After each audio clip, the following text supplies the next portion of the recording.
Hello everyone, कैसे हो आप लोग। आई होप बढ़िया होगे। देखिए, मैंने आपको एक वीडियो बनाया था, ठीक है। मैंने परसों डाला था जिसमें मैंने ट्रिपल सी सिलेबस और एग्जाम पैटर्न के बारे में डिस्कस किया था कि कैसे क्या होता है। मैंने उसमें बहुत कुछ बताया हुआ है, ठीक है। उसका ये उस सीरीज़ का ये फर्स्ट वीडियो होने वाला है जिसमें हम मॉड्यूल 1 कंप्लीट करेंगे। अगर आपने वो वीडियो नहीं देखा तो आप उस वीडियो को देख लीजिए एक बार, ठीक है, तब इस पर आइए। तो चलिए बिना किसी देरी के स्टार्ट करते हैं। देखो, सबसे पहले हम देखेंगे कंप्यूटर क्या है। देखो, कंप्यूटर क्या होता है। देखो, कंप्यूटर एक इलेक्ट्रॉनिक मशीन है, बिल्कुल सही बात है, जो डाटा को निर्देशित और इनपुट के रूप में ग्रहण करता है। हम जब किसी को चीज़ को जब इनपुट देते हैं, जब कीबोर्ड के थ्रू या माउस के थ्रू या माइक्रोफोन के थ्रू, तो उसको वो ग्रहण करता है और उनका विश्लेषण करता है, ठीक है, तथा आवश्यक परिणामों को निश्चित प्रारूप में आउटपुट के रूप में हमको दे देता है। आउटपुट के रूप में जैसे मान लीजिए हमने हमने स्कैनर के थ्रू कुछ चीज़ स्कैन की, ठीक है, उसको इनपुट दिया, और प्रिंटर के थ्रू हमने उसको प्रिंट पेपर पर निकाल लिया। वो हो गया हमारा क्या, आउटपुट हो गया।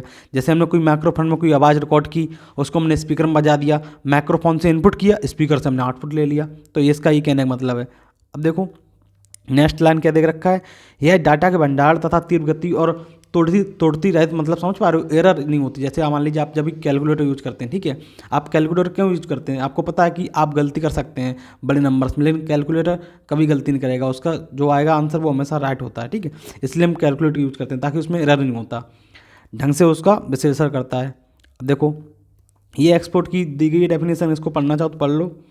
चलिए बात करते हैं इसके कंप्यूटर की, ठीक है। देखो, कंप्यूटर का एक फुल फॉर्म होता है, अगर आपको नहीं पता हुआ तो आपको पता होना चाहिए कंपलसरी, ठीक है। देखो, सी का मतलब होता है कॉमनली, ओ का मतलब होता है ऑपरेटेड, ठीक है, एम का मतलब होता है मशीन, पी का पार्टिकुलरली, ठीक है, यू का होता है यूज्ड फॉर, टी का होता है टेक्निकल, ई का होता है एजुकेशन, आर का होता है रिसर्च। तो ये आपको पता होना चाहिए, ठीक है। चलिए बढ़ते हैं नेक्स्ट। अब देखो, हमको पता है कंप्यूटर बहुत सारी चीज़ों से मिलकर बना होता है, उसमें बहुत सारे डिवाइस लगे होते हैं, तभी तो कंप्यूटर बनेगा। केवल हमें या मॉनिटर लाएं या सीपीयू रख लें तो उससे कंप्यूटर बन जाएगा, नहीं बनेगा। हमें कंप्यूटर बनाने के लिए बहुत सारे डिवाइस की जरूरत पड़ती है, ठीक है। मिनिमम रिक्वायरमेंट तो होती है, भले ही आपके पास प्रिंटर ना हो। इस पर देखो, जैसे मान लीजिए अगर हमको कंप्यूटर यूज करना है तो सबसे पहले हमें एक मॉनिटर चाहिए, ठीक है, सीपीयू चाहिए, और कीबोर्ड और माउस, ये इतनी चार चीज़ें तो इंपॉर्टेंट हैं, ठीक है। उसके बाद आपसे जैसे माइक्रोफोन भी होती है, फ्लॉपी डिस्क भी होती है, डीवीडी भी होती है, स्पीकर भी होता है, प्रिंटर भी होता है, ये सारे इसके डिवाइस हैं, इनके बिना भी आप काम कर सकते हैं, ठीक है। तो चलिए देखते हैं आगे। अब देखो, कंप्यूटर के यूज क्या होते हैं आपको पता होगा, जो online earning, learning, labs, homes में यूज करते हैं, हम कैलकुलेशन में यूज करते हैं, वीडियो राइटिंग में यूज करते हैं, ठीक है। डिफेंस में भी यूज किया जाता है कंप्यूटर, एजुकेशन में तो बहुत सारा यूज किया जाता है। सबसे ज़्यादा तो आजकल एजुकेशन में और रिसर्च बेस जो भी ऑनलाइन अर्निंग हो रही, सारा सब काम कंप्यूटर पे हो रहा है, ठीक है। और वेदर में भी यूज किया जाता है। तो ये सारे यूजेस हैं, ठीक है, आपको पता होना चाहिए। वैसे आपको पता ही होगा, नॉर्मल चीज़ है, फ्री में ना डाल दिया, ठीक है, यहाँ पे।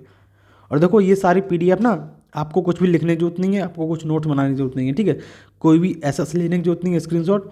ये हमारी पीडीएफ आपको पूरी डिजिटली हमारे टेलीग्राम चैनल में मिल जाएगी, और टेलीग्राम चैनल की लिंक हमारे डिस्क्रिप्शन बॉक्स में मिलेगी। उस पर लिंक पे क्लिक करेंगे, उसको चैनल को ऐड कर लीजिए, वहाँ पे आपको सारी पीडीएफ मिल जाएंगी, ठीक है। तो चलिए देखते हैं इनके जनरेशन के बारे में, ठीक है, कि कंप्यूटर की जनरेशन। सबसे पहले कंप्यूटर कौन सा आया था, first generation, second generation, third generation, fourth generation, fifth generation, जो भी चल रही है करंट में, ठीक है।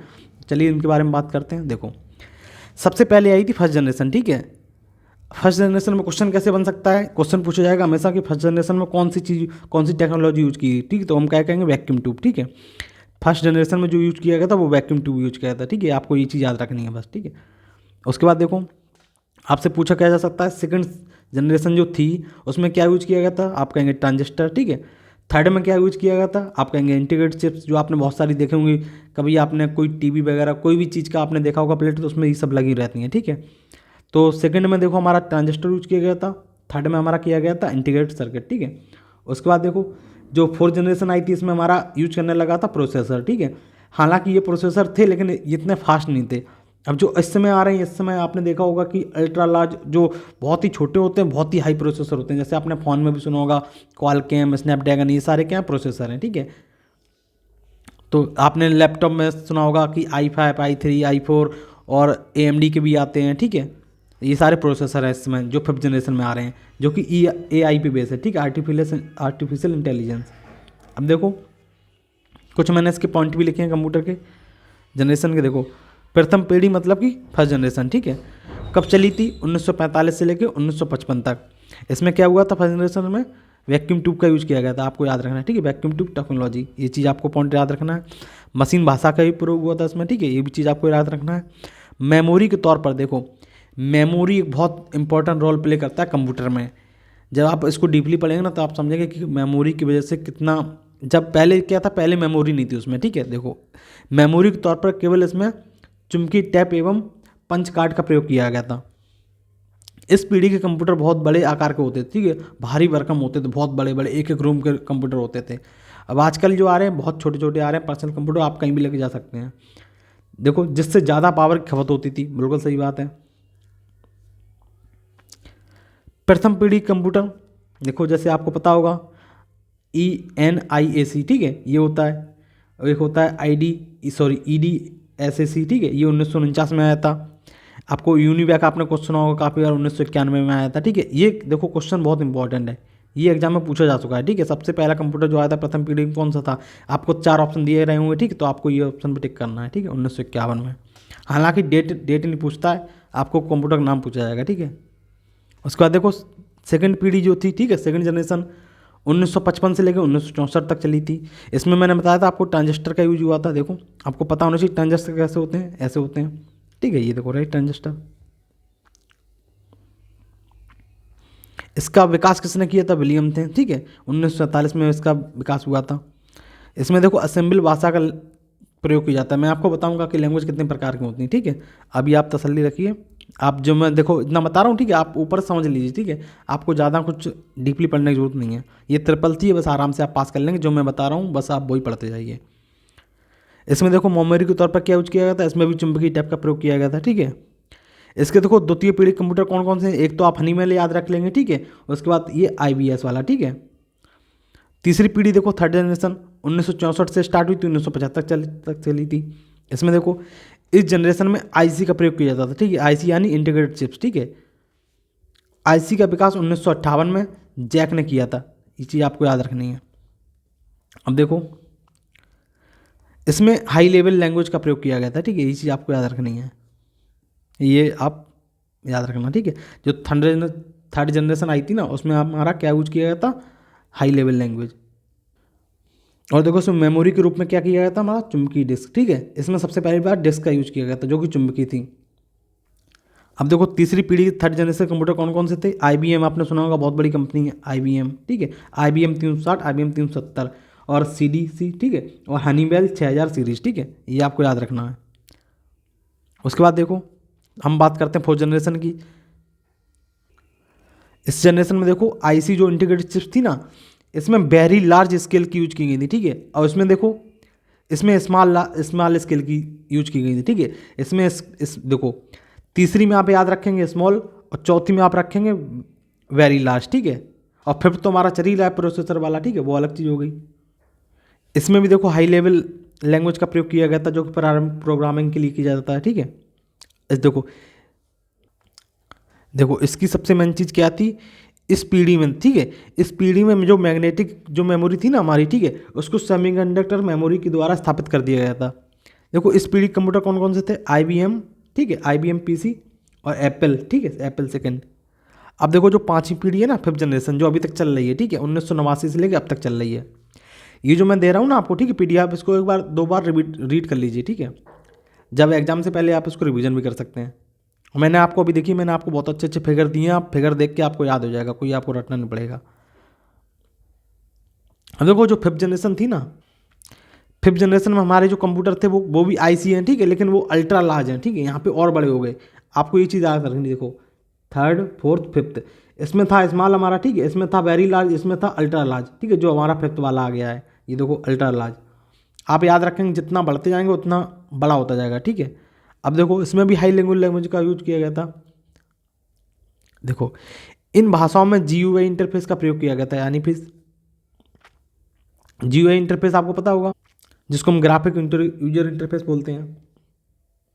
अब देखो जो अगली पीढ़ी कंप्यूटर है, अगली पीढ़ी कंप्यूटर कौन कौन से? देखो नैनो कंप्यूटर, क्वांटम कंप्यूटर, ठीक है, इसको आप एक बार पढ़ लीजिएगा। अब देखो हम बात करते हैं कंप्यूटर के सिस्टम के बारे में। देखो ब्लॉक डायग्राम, ठीक है। हम ब्लॉक डायग्राम देखेंगे इसका। देखो ब्लॉक डायग्राम बेसिकली हमारे 5 चीज़ों से मिलकर बनता है, ठीक है। एक हमारा हो गया ये, ठीक है, मेमोरी वाला सेक्शन, ठीक है।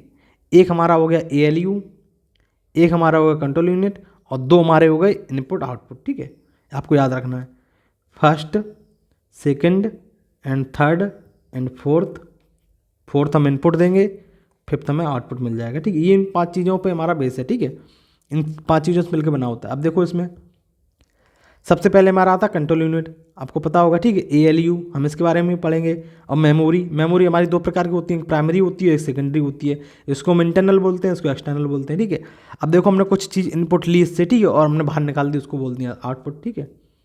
उसको बोल देते हैं आउटपुट। देखो नीचे चलो, देखो ये इसमें दिया भी गया है, इसको आप पढ़ लीजिए। तो देखो उसमें वही चीज़ दी गई है, कंप्यूटर के विभिन्न जो घटक हैं, ठीक है, ये जो सारे हैं, ठीक है, इनके अवयव को मध्य संबंध को कंप्यूटर की संरचना कहते हैं। यानी इन सबको मिला के कंप्यूटर की संरचना बनती है, ठीक है। ये इसका डायग्राम है, मैंने आपको अच्छे से बताया। देखो इसमें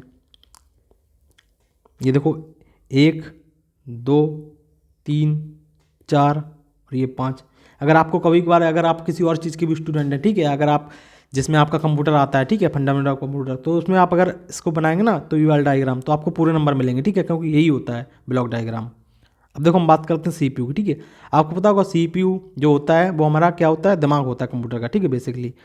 देखो दिमाग, इसका फुल फॉर्म क्या होता है आपको पता होगा, बहुत सारे बच्चों को पता होगा, ठीक है, ये तो नॉर्मल है, सेंट्रल प्रोसेसिंग यूनिट। नेक्स्ट देखो कंप्यूटर से जुड़े हुए अधिकतर उपकरण किसी काम को करने के लिए CPU से संचार करते हैं, ठीक है, यानी CPU से वो निर्देश लेते हैं।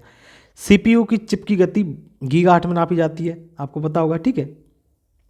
देखिए जब कभी आप अगर लैपटॉप वगैरह कंप्यूटर लेने गए हो तो आप पूछते हैं कि 2.21 है, 2.2 है या 2.4 है, कितनी गीगाहर्ट्ज़, जितने ज़्यादा होगा उतनी अच्छी स्पीड होगी, ठीक है। देखो उसमें दिया भी गया है CPU की चिप की गति जितनी ज़्यादा होगी ना, उतनी वो तेज़ी से कंप्यूटर भी काम करता है, ठीक है। नेक्स्ट देखो ALU, अर्थमेटिक लॉजिक यूनिट। इसका काम क्या होता है, अर्थमेटिक से हमें समझ आ रहा कि गणना करना, जोड़ घटाव गुणा भाग, ठीक है, इन सब चीज़ों पर लॉजिकल कार्य करना, ठीक है, इन सब चीज़ों पर कार्य करता है। तो इसको आप पढ़ लीजिएगा, ठीक है। अब देखो इनपुट डिवाइस क्या होते हैं। अब देखो इनपुट डिवाइस की मैं अगर आपको एक लाइन में अगर डेफिनेशन दूँ ना, जो भी हम बाहर से जो भी चीज़ ले रहे हैं कंप्यूटर में अंदर डाल रहे हैं, ठीक है, अंदर उसमें रख रहे हैं, सेव कर रहे हैं, कुछ भी चीज़ है, ठीक है, हम यूज कर रहे हैं, तो वो हमारा इनपुट हो जाता है। जैसे मान लीजिए मैं कीबोर्ड से कुछ नाम लिख दूँ, ठीक है, नोटपैड पे, या मैं कुछ टाइप कर दूँ, तो वो हमारा क्या हो गया, वो इनपुट हो गया। अगर मैं माउस से किसी चीज़ पे क्लिक कर रहा हूँ तो माउस मेरा क्या काम कर रहा है, इनपुट दे रहा है। मैं बाहर बटन दबा रहा हूँ और कंप्यूटर में अंदर वर्क हो रहा है, तो वो हमारा इनपुट हो जाता है। देखो वही चीज़ इसमें दे भी गई है, कोई भी डाटा या निर्देश जैसे आप कंप्यूटर की मेमोरी में डालते हैं, ठीक है, कंप्यूटर की मेमोरी होती है ना, उसमें तो वो डाटा रहता है, हमने अगर नाम उसमें लिख दिया है तो वो किस में सेव हो रहा है, वो मेमोरी में सेव हो रहा है, ठीक है, उसे इनपुट कहते हैं, ठीक है। अब देखो आउटपुट डिवाइस क्या होता है, यह एक विद्युत यांत्रिक युक्ति है, ठीक है। जो आउटपुट डिवाइस होते हैं, देखो होते ये भी विद्युत वाले हैं, ठीक है, ये भी डिवाइस जो होते हैं वो भी इलेक्ट्रिकली होते हैं, जो आउटपुट होते हैं वो भी इलेक्ट्रिकली होते हैं, ठीक है। जो देखो इसको आप एक बार पढ़ लीजिएगा, ठीक है, मैं इसको पढ़ नहीं रहा, मैं आपको बता रहा हूँ। देखो इधर देखो, ये चीज़ देखो, ये देखो कीबोर्ड, ये सारे हमारे इनपुट डिवाइस हैं, ये सारे हमारे आउटपुट डिवाइस हैं। अब मैं आपको बताऊंगा जो बोथ होते हैं ना, देखो दोनों होते हैं। देखो कीबोर्ड हमारा क्या होता है, इनपुट होता है। माउस हमारा क्या होता है, इनपुट होता है। माइक हमारा क्या होता है, देखो माइक के थ्रू जब बोलते हैं तो उसमें किस में जाता है, कंप्यूटर में जाता है, तो वो हमारा क्या हो गया, इनपुट हो गया। आपने बारकोड स्कैनर देखा होगा, हम जब कभी मॉल जाते हैं तो वो मॉल में जो बारकोड पे क्लिक करते हैं उसमें कंप्यूटर में आ जाता है वो नंबर, तो वो क्या हुआ, वो नंबर डिब्बा पे लिखा हुआ बारकोड ने कंप्यूटर में ला दिया, तो उसके थ्रू हम क्या कर रहे हैं, इनपुट ले रहे हैं, ठीक है। जॉयस्टिक, जब हम गेम खेलते हैं, कुछ करते हैं तो हम उसको करते हैं और कंप्यूटर को निर्देश देते हैं। लास्ट पेन और स्टाइलिस पेन दोनों सेम ही होते हैं, ठीक है। इससे क्या होता है, हम किसी भी डिस्प्ले पे जब जो टच वाली होती है उस पर लिखते हैं तो वो कंप्यूटर में चली जाती है, ठीक है। ट्रैक पैड ये भी सेम ही होता है। स्कैनर, कोई भी फोटो में स्कैनर में रखते हैं, वो स्कैन होकर कंप्यूटर में पहुंच जाती है, जो कि पिक में आ जाती है, ठीक है, फोटो में आ जाती है। अब देखो बारकोड ये भी सेम ही होता है, ठीक है, ये दो सेम होते हैं और ये 3 सेम होते हैं। अब देखो बात करें मैं इसकी, ठीक है, बोथ की। बोथ में देखो CD DVD बोथ होती हैं, ठीक है, दोनों होते हैं, आउटपुट भी होता है इनपुट भी होता है। पेन ड्राइव दोनों काम करता है, modem, touch screen, digital camera. देखो हम बात करें किसकी, आउटपुट की, तो आउटपुट कौन कौन से होते हैं। प्रिंटर के थ्रू हम क्या करते हैं, प्रिंटर से क्या हम पेपर लगा के उसमें तो ले नहीं सकते स्कैन, क्योंकि स्कैनर अलग होता है, प्रिंटर अलग होता है। प्रिंटर क्या होता है बेसिकली, हम कंप्यूटर में कोई भी चीज़ खोल रहे हैं तो वो हम उसमें प्रिंट करते हैं, तो प्रिंटर पे पेपर पे आ जाता है छपके, तो वो होता है प्रिंटर काम करता है, ठीक है। तो यानी ये आउटपुट काम कर रहा है। मॉनिटर सबसे अच्छा उदाहरण, कंप्यूटर के CPU जो होता है, ठीक है, ये CPU है। अब इसमें जो कार्य हो रहा है वो हमें कैसे दिखेगा, हम उसको कैसे देखेंगे, तो हमें दिखाना का काम क्या करता है ये मॉनिटर। हेडफोन, गाना कंप्यूटर में बज रहा है, हमको सुनाई दे रहा है, तो ये क्या कर रहा है, गाना इसमें बज रहा, इससे आउटपुट लेकर के किस में आ रहा है, इसमें आ रहा। स्पीकर देखो दोनों सेम हो जाएंगे, स्पीकर और हेडफोन। इसमें देखो वीडियो कार्ड भी वही काम करता है, GPS भी वही काम करता है, प्रोजेक्टर भी वही काम करता है। प्रोजेक्टर आपने स्कूलों में पढ़ा होगा, कॉलेज में पढ़ा होगा, उसके थ्रू तो जब क्लास में लगाते हैं तो कंप्यूटर के थ्रू चलता है ना। जब कंप्यूटर पर वो चीज़ प्ले होती है तो वो जाके दिखती है हमें किस पे, प्रोजेक्टर पर, ठीक है। प्लोटर भी वैसे यूज होता है। तो ये सारे क्या होते हैं, ये आउटपुट डिवाइस होते हैं। अब देखो हम बात करें कंप्यूटर की मेमोरी की। कंप्यूटर, देखो कंप्यूटर में मेमोरी की बहुत अहम भूमिका होती है। कंप्यूटर में वह डाटा जैसे प्रोसेस होना है, ठीक है, और जो प्रोसेस हो चुका है, दोनों मौजूद होते हैं। जैसे आप मान लीजिए, आप जो जैसे कोई चीज़ आप लिख रहे हैं, ठीक है, आप उसमें टैप कर रहे हैं, आपने गूगल डाला कोई वर्ड, ठीक है, आपने सर्च किया, वो प्रोसेस हो रहा है, ठीक है। अब उसको आप सेव करेंगे तो क्या करेंगे, वो भी मेमोरी में रखेंगे ना। तो जो सेव हो चुका है, जो प्रोसेस हो चुका है, उसको भी आप मेमोरी में रखेंगे। तो मेमोरी बहुत इंपॉर्टेंट होती है। मेमोरी देखो वही चीज़ इसमें दी गई, देखो मेमोरी डाटा, निर्देश और सूचनाओं स्टोर करने के लिए आवश्यक होती है, ठीक है। इसको आप पढ़ लीजिएगा एक बार अच्छे से। अब देखो हम बात करते हैं मेमोरी की, ठीक है। देखो मेमोरी दो प्रकार की होती है, मैंने आपको बताया था ऊपर। एक होती है प्राइमरी, ठीक है, एक होती है सेकेंडरी। प्राइमरी को बोलते हैं इंटरनल और सेकेंडरी को बोलते हैं क्या, एक्सटर्नल। अब देखो प्राइमरी में हमारी कौन सी आती हैं, दो आती हैं, कौन कौन सी, रैम और रोम, ठीक है। रैम होती है हमारी, क्या होती है रैम हमारी, रैंडम एक्सेस मेमोरी, ठीक है। और रोम क्या होती है, रीड ओनली मेमोरी। आपको फुल फॉर्म पता होना चाहिए। चलिए मैं यहाँ पे लिख दे रहा हूँ, आर से मैं इसको रैंडम लिख देता हूँ, ठीक है। तो आप समझ जाएंगे ये रैंडम है, ठीक है, और ये क्या है, रीड है, ठीक है। हालांकि मैं यहाँ देखो आपको सारे फुल फॉर्म की एक PDF में आपको दे दूंगा अलग से, उसमें सारे फुल फॉर्म मिल जाएंगे, चाहे रैम के हों, चाहे वो लैंग्वेज के हों, चाहे वो किसी तरीके के, चाहे वो आपके एक्सेल के हों, कॉपी पेस्ट वाले, सारे में आपको शॉर्टकट और उसके फुल फॉर्म और उसकी एक्सटेंशन सारी मैं PDF को अलग से प्रोवाइड कराऊंगा, ठीक है। तो आप उसकी चिंता मत करिए।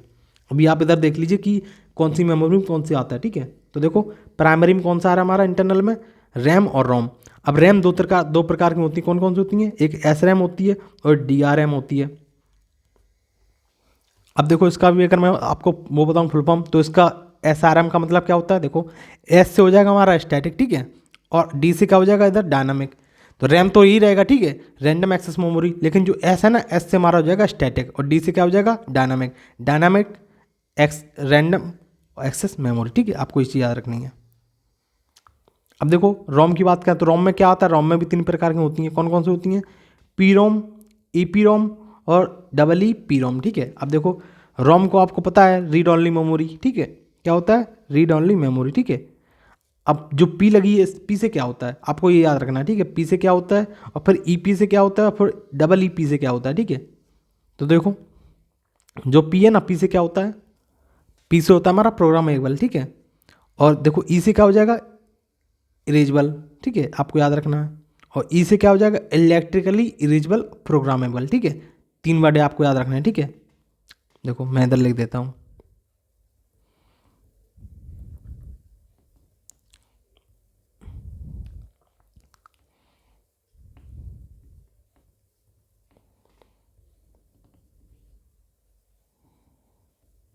ठीक है। देखो इलेक्ट्रिकली इरेजेबल, प्रोग्रामेबल और रीड ओनली मेमोरी, ये आपको सब में लगा देना, ठीक है, रोम।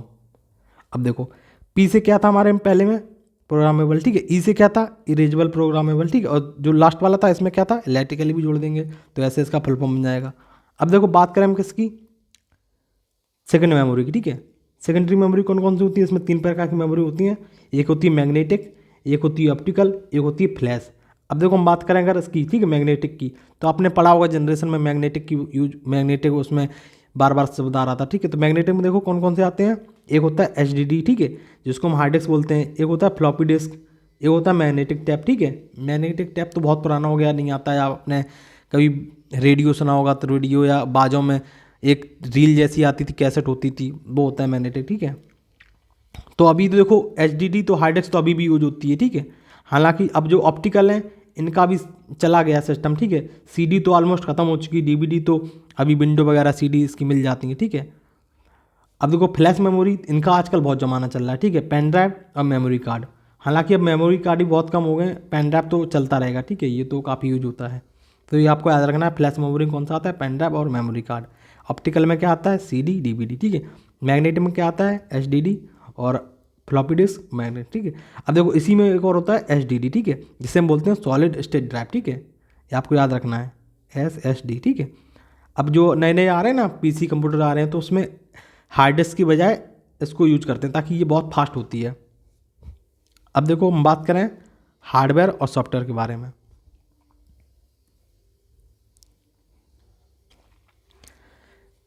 तो देखो जो सॉफ्टवेयर होते हैं और जो हार्डवेयर होते हैं वो क्या होते हैं, कंप्यूटर मूल रूप से दो घटकों से मिलकर बना होता है। कौन कौन से, सॉफ्टवेयर और हार्डवेयर, ठीक है, सॉफ्टवेयर और हार्डवेयर।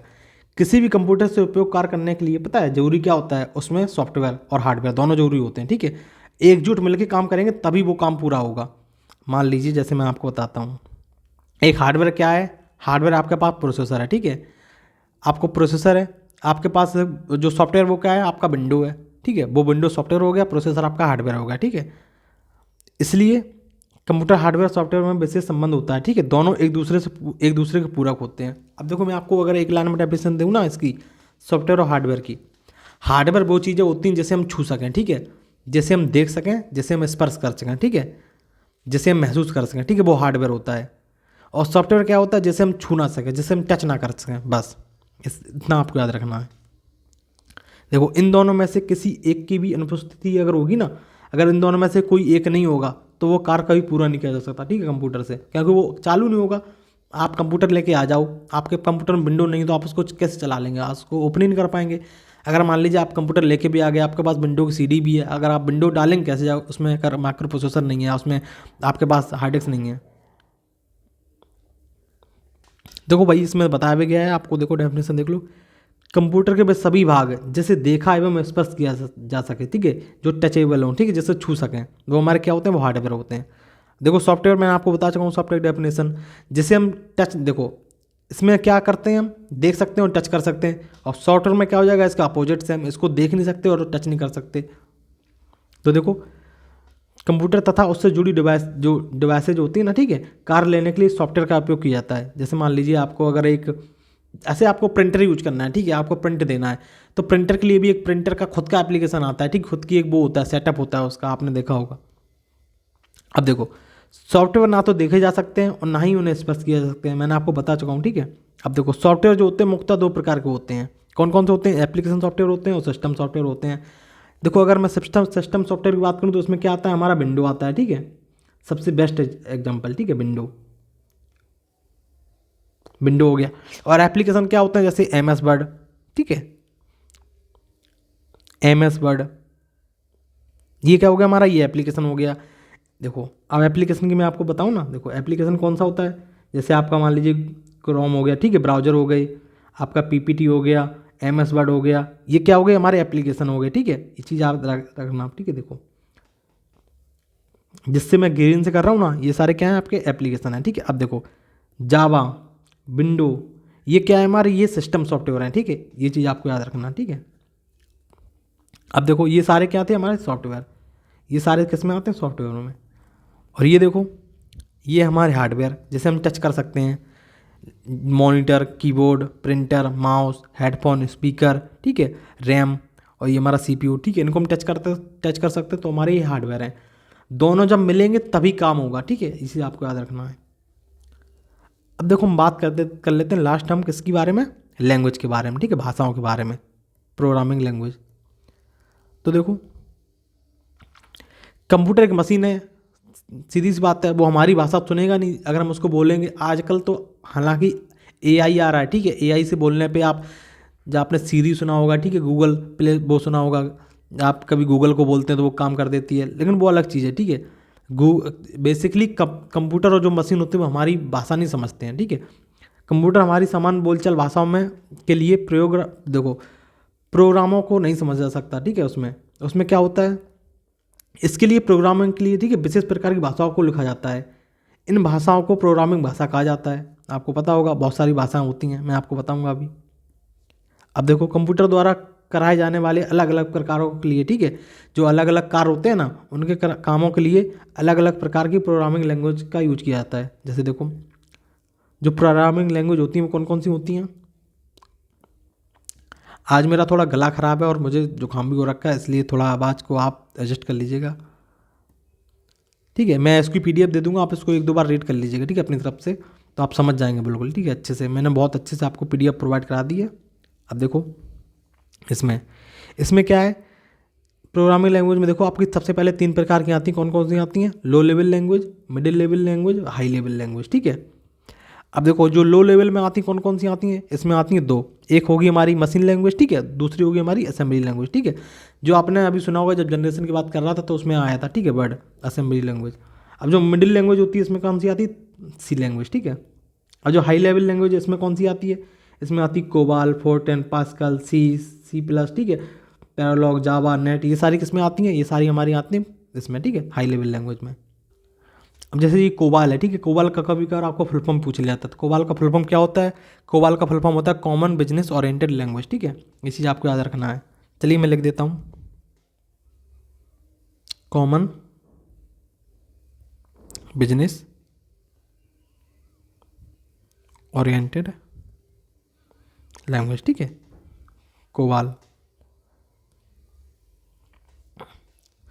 तो क्लास यहीं पे ख़त्म करते हैं, हो गया, ठीक है। जो मैंने जो इम्पोर्टेंट था और जो भी आपके लिए बेसिक था, ठीक है, मैंने आपको सब बता दिया है। उसके क्वेश्चन में प्रैक्टिस अलग से कराऊंगा, ठीक है, वीडियो लाऊंगा उसमें। मैं देखो 3 वीडियो लाऊंगा जिसमें 100 क्वेश्चन हम प्रैक्टिस करेंगे, 300 क्वेश्चन प्रैक्टिस करेंगे, ठीक है। 300 क्वेश्चन में से ही आपके क्वेश्चन आएंगे, आप परेशान मत होइए, ठीक है, उसी में सब कुछ आएगा और मैं गारंटी दे सकता हूँ उस चीज़ की, ठीक है। तो इसको आप 1-2 बार इसको रीड कर लीजिएगा, ठीक है। इसकी PDF हमारी टेलीग्राम चैनल मिल जाएगी, और टेलीग्राम चैनल का भी नाम हमारा क्या है, अनस्टॉपेबल सौरभ, ठीक है। हमारे यूट्यूब चैनल का भी नाम है अनस्टॉपेबल सौरभ। अगर आपने हमारा चैनल सब्सक्राइब नहीं किया तो उसको सब्सक्राइब कर लीजिए, ठीक है, और हमारे साथ जुड़े रहिए। आप चैनल पे जाएंगे तो मैंने इसकी एक CCC की अलग से बैच की मैंने सीरीज़ बना दी है, ठीक है। उसकी प्ले लिस्ट आप ऐड कर लीजिए, वहाँ पे आपको सारी वीडियो आने वाली वहीं पे मिल जाएंगी, ठीक है। तो चलिए क्लास ख़त्म करते हैं यहीं पे। क्लास अगर अच्छी लगी हो तो उसको लाइक करिए, कमेंट करिए और अपने दोस्तों के साथ शेयर करिए। चलिए बाय बाय, मिलते हैं नेक्स्ट वीडियो के साथ, टेक केयर।